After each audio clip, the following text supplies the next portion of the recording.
There's a lot of these AI tools are just people that think it's kind of just like a I'll have one art please button. Slot machine. Yeah, and they're just like, oh, I would like one art, and it's like, here's an art, and it's like, I'm an artist, guys. Can you believe it? Hey, everybody. I am super excited to have Stu Harrington join us today. I think one of the biggest pieces of feedback that we got from our last session was that, finding someone who's a little bit more middle of the road, has a balanced and nuanced perspective when it comes to using AI in the creative process. That was kind of something that people really wanted to hear from. And Stu, I would like you, if you could, just give us a little bit of a background. What's your origin story? How did you get into the game? And Sure. tell us where you're at. Yeah, so like you said, I'm Stu Harrington. You can find me at stuharrington.com, real easy. And I've just been an artist for some decades now. I've always been drawing. I've always been very musically and artistically inclined and stuff like that. I've been, drawing growing up. Out of high school, I went to college and got my BFA in drawing and painting. So I was a very traditionally minded artist. And for a few years, I just kind of like did oil paintings and sold paintings and shit. And it was like, is this where I want to take my career? Is this, you're young, you got a lot of options. Art is a very kind of intimidating space to break into. I've also always been a huge gamer and a big fan of the art that goes into video games. And I knew I wanted to do something like that. But growing up in Texas and the liberal alt school that I went to out there's not a lot of opportunity for that. So I knew if I wanted to transition from, fine art into commercial illustration and entertainment art, it wasn't going to happen in Texas. So I just picked up and moved to LA and took some classes, met some people out there, and kind of got my start as a commercial illustrator. It's a little bit of a scary time to be an artist. So that's kind of why I'm glad that we're having a conversation like this to maybe demystify it a little bit for some people, see where it's going. What is your current read on AI in art? How do you feel about where most people are talking about it? What do you see out in the world? What skepticism do you have about its use in the artist's workflow? So if I'm reading the room, there's certainly the two factions emerging, right? Which is not unsimilar to just what we're seeing kind of everywhere in the world. And I think the internet and social media, modern politics have played a lot into that. But the internet is a very polarizing place, and everybody wants to belong to something. So we've kind of been encouraged to sort of choose sides. And what's happening in art right now is no different. This technology is here, whether we like it or not. And there are those who are super stoked about that, and they can't wait, and they think it's going to empower a whole new generation of creatives. And then there are working creatives who are terrified and grieving, and very, very justifiably so. This is a terrifying new technology. This is those fears are, I think, very valid. Every artist, no matter what you do and who you are, they're realizing that the game is changing. That's going to impact them one way or another. And so there's this sense of grief for the way they thought their life was going to play out, right? And I include myself in that. But when it comes down to it, change is always going to be scary. And it's kind of, in my opinion, up to us to help influence where this technology is going. Like this, it could turn into our worst nightmares. It could turn into the next generation of creatives. And it's going to be the moves that we make over the next few years that's going to help shape that future. I want to see if AI can help me realize my vision as an artist. As an artist, you always go in with a vision. Sometimes the vision changes throughout the creative process. That's normal. There's a lot of these AI tools are just people that think it's kind of just like I'll have one art please button. Slot machine. Yeah. And they're just like, oh, I would like one art. And it's like, here's an art. And it's like, I'm an artist, guys. Can you believe it? To artists who have spent their whole lives dedicated to this craft, that's very it's threatening, and it's a little bit insulting, because clicking some prompts into Midjourney or whatever, an artist does not make, right? Like you can't escape the years it takes to develop the fundamentals and hone your eye and be able to think critically in a visual capacity to be a successful artist, no matter what your medium is. 100% agree. And that's one of the big problems, is that right now AI is very shiny and new. It's a new toy. Pinterest is a prime example. I don't think there's any digital artist out there that hasn't used Pinterest to some capacity for reference gathering and stuff like that. And if you go to Pinterest nowadays, it's just walls and walls of this kind AI, of mediocre AI, quickly generated stuff. To me, it almost seems irresponsible to not at least keep one eye on what's going on and have a say in how that future should be shaped. Whether this is heretical, get rid of the tools, or it's, hey, let's try to find a way to use these tools in a way that can empower an artist versus replace them. That's the root of the fear, right? Being replaced. I took some subject matter. First of all, I did this sketch custom for this video here, because I deliberately wanted to avoid any existing IPs or any of the normal type of work that I do. So I wanted this to be something different. Now we're going to dig in. We're actually going to show you what this can do, because it's all cool sounding, but let me actually show you, because I think this is where you get the wow factor. Please. I can't wait. My goal with this is can I use an AI tool to advance my artistic vision instead of just like, oh, that's cool, I'm going to pretend I created that. Like, this is, I feel like I made this is what we're going to take this, and it's going to help your process. That is what we are going to do. That is what I'm going to show you. I'm not going to say that we're going to push a button and get a picture and it's going to be done, but I want to show you that there's a way to have this back and forth with a model that is trained on your language, that helps you get to where you want to go quicker while still controlling it, right? So I did very much want to see how it could handle some of the abstractions that I put in there on purpose, like the dress turning into the falling leaves, or the wheat being either woven in or actually a part of the hair. I'm going to use this as a raster layer to start from. So we're going to just transform this.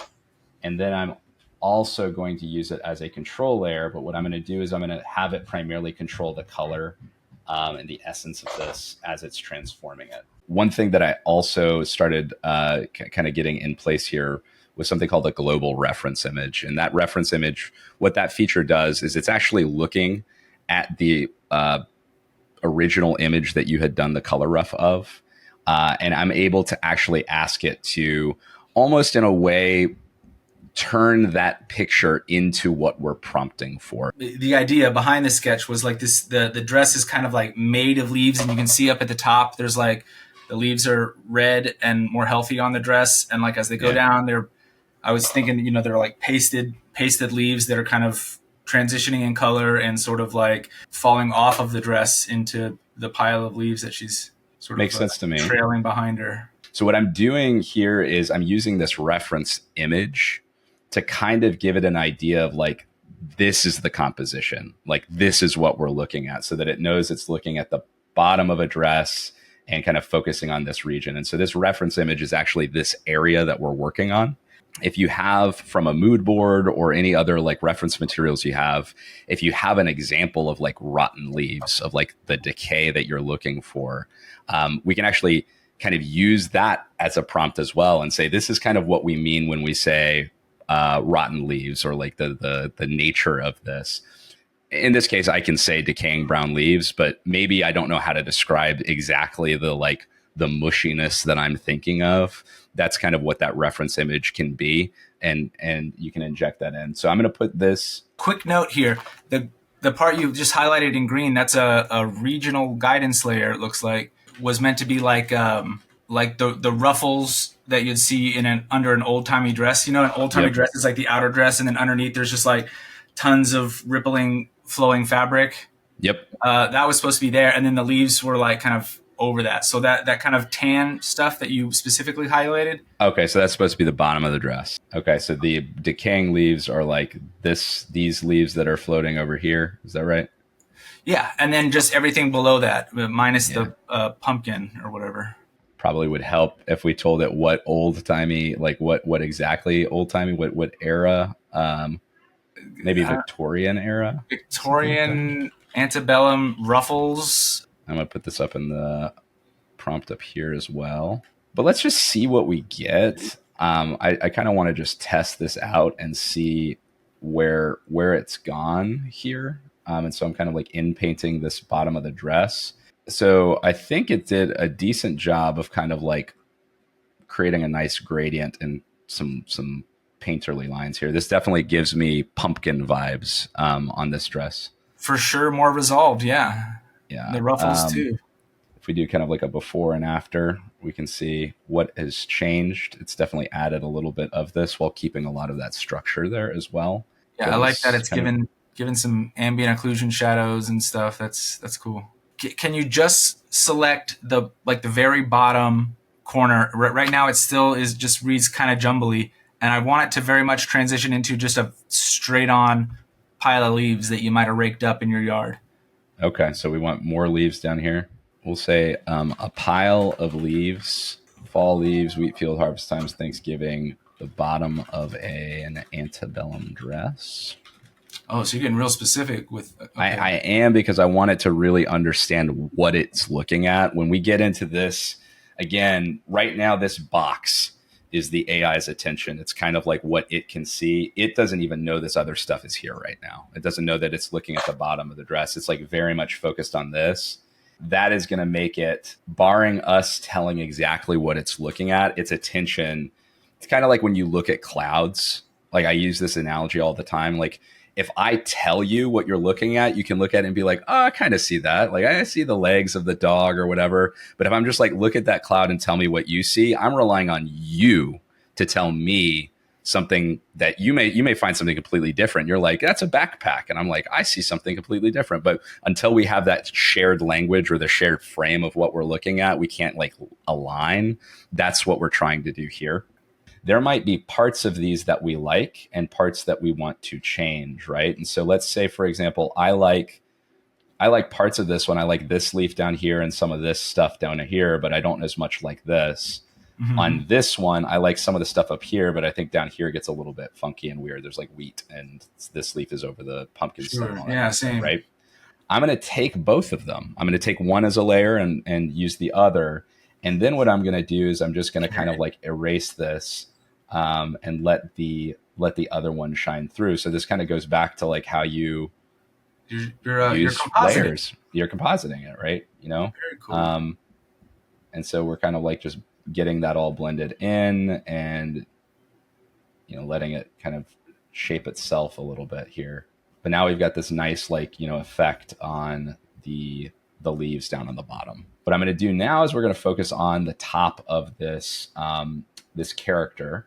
We'll turn our control layer back on. We want to have the color rough kind of like control the structure of this character. This is where we're going to describe our character, right? So we have an autumnal queen with a wicker horns, I believe. Well, I was thinking crown because I don't want it coming out of her head. Wicker crown. What did Caesar wear? It's like a laurel. Oh, that's a good one. Wicker laurel.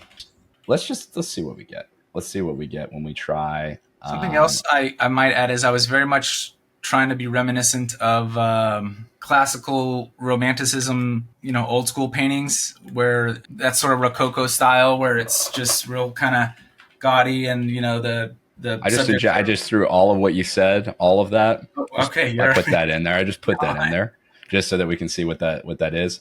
I'll also do a hair or golden hair made of wheat, and we'll see if that like picks up the ends of this a little bit.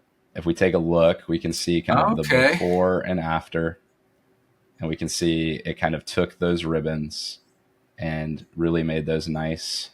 There's probably still a little bit of stuff to do up there, of course, but you know. Sure, but no, that's taking the color off and taking it to the next level like that. It sure is. We'll take a look at the dress here. It's getting some cool textures in the dress. You It can is. even I see think like a that, hint of the wicker. Like that's I mean, yeah, it's doing it. it sure is. It sure is. And, before and after, these leaves are getting some definition up here. So this is the original. Sorry. This is the original where we're at now. Original where we're at now. And you can see where it's getting that kind of like wheat structure here, or at least that like big, thick brown line is actually from that color rough, because that's kind of what we were injecting in. So those are just left over from the line drawing. Correct. So what That we might can do actually is be if we want to, confusing it. well, if we want to turn it down, what we can do is we can come in and give it more freedom here so that it's kind of loose. It's looser.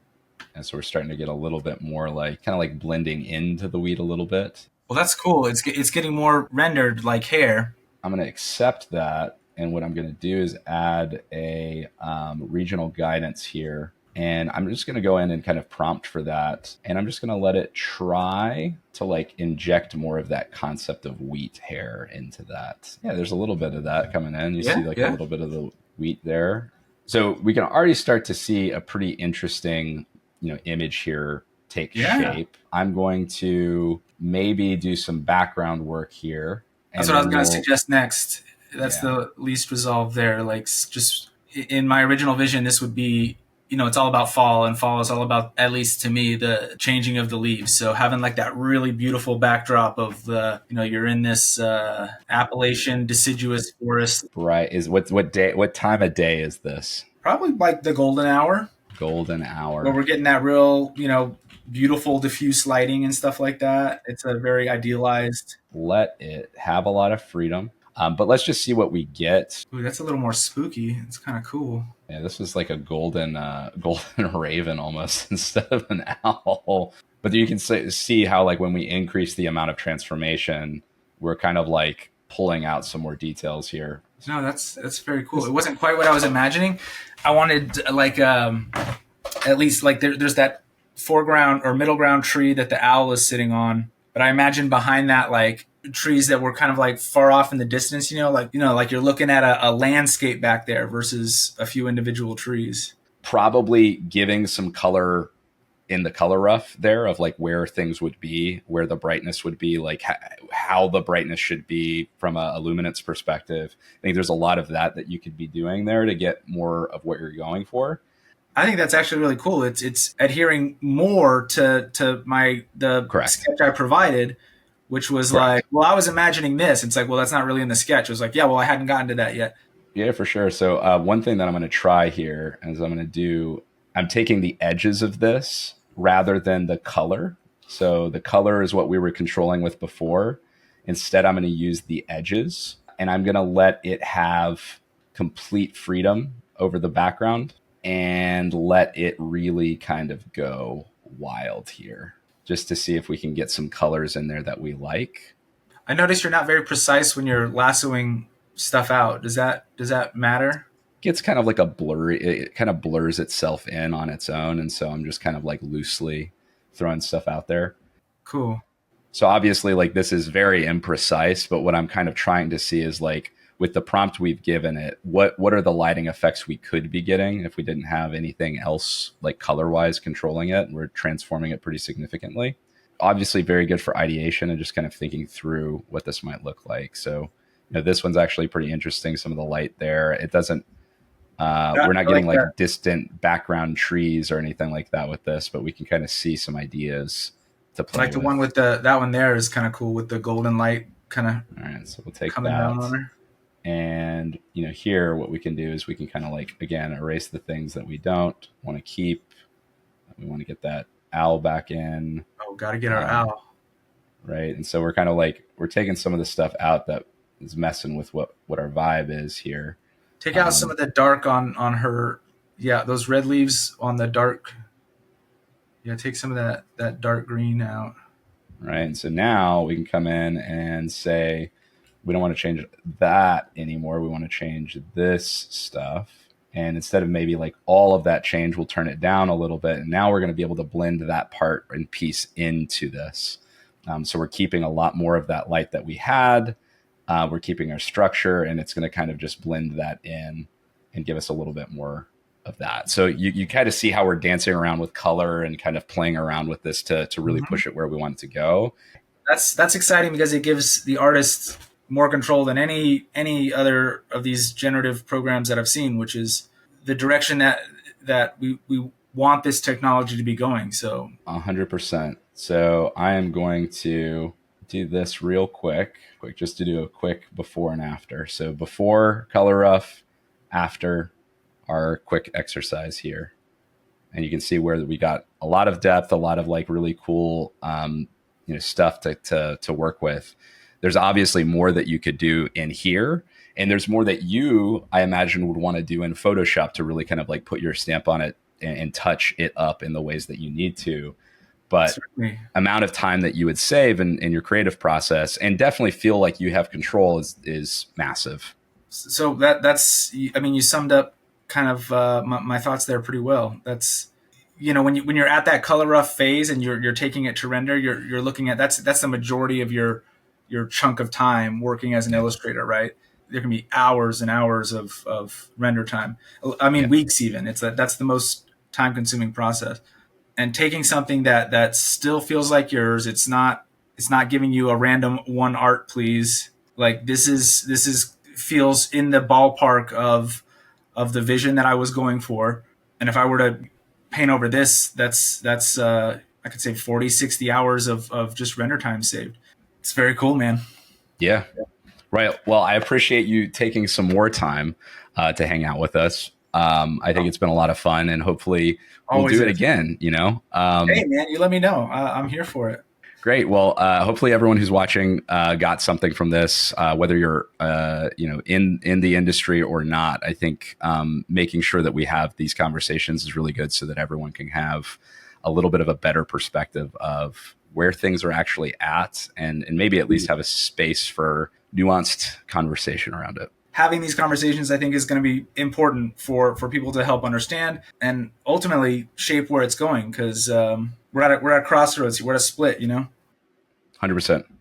And we got to build what we want to see. All right. Take care, Hey, man. man, always a pleasure. I appreciate you, man. Likewise.